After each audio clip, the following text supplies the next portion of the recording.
Y vamos a escuchar al señor Curvelo.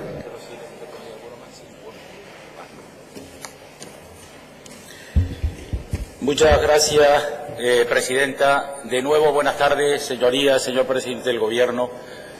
Me quedé un poco más tranquilo después de escuchar a todos los grupos parlamentarios, porque entiendo que hay algunos que implícitamente expresan que tenemos que entendernos, porque estamos condenados a entendernos. Y en ese camino la oferta de diálogo del Partido Popular me parece que aporta algo nuevo. A mí me gustaría que el resto de grupos parlamentarios también hicieran lo propio, y sobre todo después de la intervención del presidente del Gobierno, con una nueva etapa que se inicia y con una hoja de ruta, al menos en los grandes asuntos que Canarias tiene planteado. Más que nunca tenemos que dialogar y más que nunca debemos hablar de proyectos, de hoja de ruta y de proyectos, de ideas, porque es verdad, yo sé que es difícil en estos días hablar de proyectos, de ideas y no de personas, porque son de verdad las ideas las que construyen el futuro, aunque sean las personas las que defienden esas ideas. Y es una pena que en esta tribuna se escuche a veces tan poca política de ideas y se oiga más de política vinculadas a personas. Pero bueno, en cualquier caso creo que hemos avanzado algo. Señor presidente, aquí hay gente, y lo digo porque a veces no se entiende lo que dije en la primera intervención, aquí hay gente a la que se le llena la boca hablando de ultraperiferia ante Bruselas, reclamando ayudas y políticas especiales que superan con mucho los porcentajes de representación y el peso de población canaria con respecto al Estado y respecto de Europa. Aquí hay gente que defiende a pleno pulmón el régimen económico y fiscal, faltaría más para Canarias, y las subvenciones al transporte de mercancías y viajeros. Hay gente que grita protestando por el maltrato a una tierra alejada del continente. Pero, señorías, para esa misma gente que hoy se sienta aquí, no dudan en practicar el peor de los centralismos con sus propias islas, con su propia periferia. A eso me refería, a las ideas. Yo anuncio que seguimos defendiendo nuestra isla de La Gomera y a otras islas no capitalinas hasta el último aliento, y además anuncio que seguiremos apoyando a quienes creen en una Canarias solidaria frente a otros que solo piensan en el peso de la mayoría poblacional, que es el peso de los intereses electorales.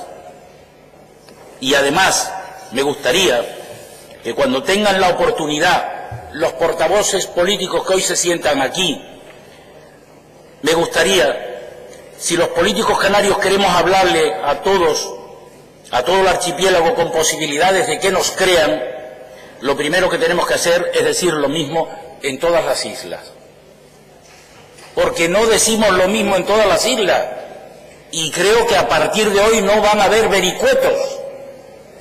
Aquel que tome la decisión de un proyecto político la toma con todas las consecuencias, para defender lo que interesa desde el punto de vista electoral, no para defender lo que interesa en donde está el problema, en donde hay que atender una realidad, que es el proyecto al que yo me refería antes.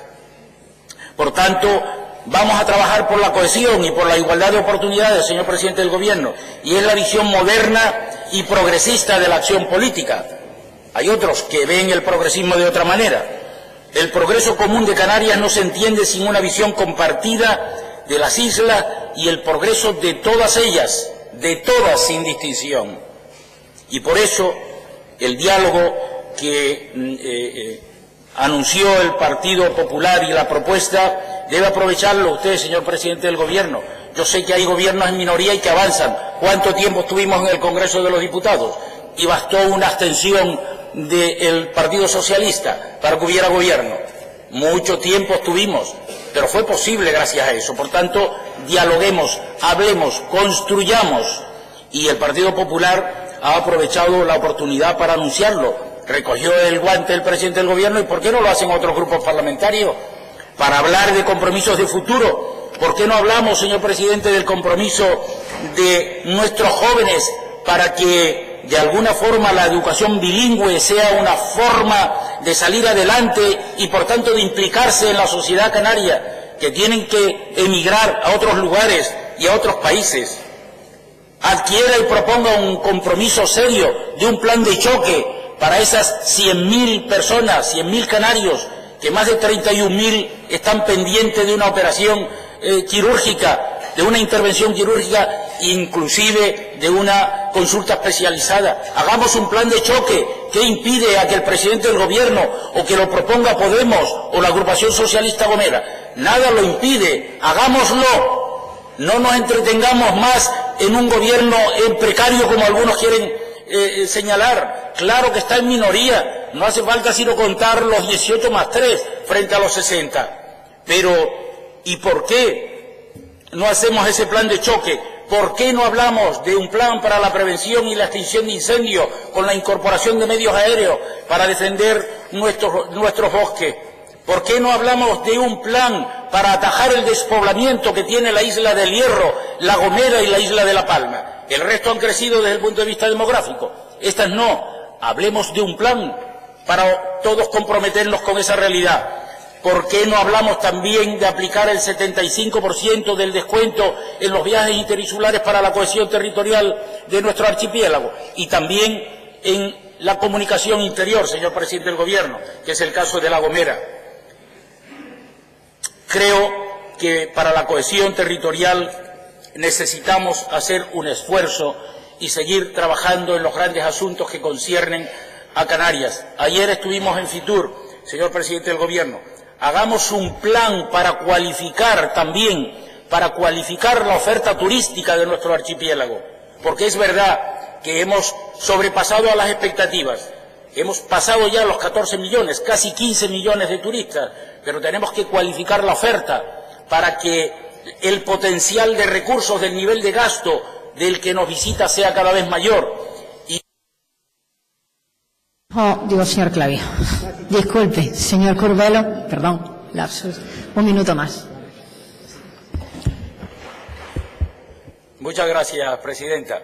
Digo que, en todo caso, en ese marco de una estrategia vinculada a la cualificación de la oferta para potenciar en el nivel de gasto el Producto Interior Bruto de Canarias, hace falta también que pensemos de una forma integral en la realidad de cada una de las islas, para que haya una redistribución de la riqueza, para que la riqueza no quede en determinadas zonas, porque tenemos que pensar, aquí que está el señor consejero de Agricultura, tenemos que pensar también en el campo, incorporar a la gente joven, incorporar las potencialidades que tenemos hoy muy muchas en el ámbito del suelo rural de nuestro archipiélago para incentivar también el consumo en esa actividad turística. Hay tantas cosas, señor presidente del Gobierno, que serían infinitas enumerarlas en una intervención como esta. Pero en cualquier caso, a mí me alegra la predisposición de los grupos que lo han anunciado para cooperar desde el diálogo y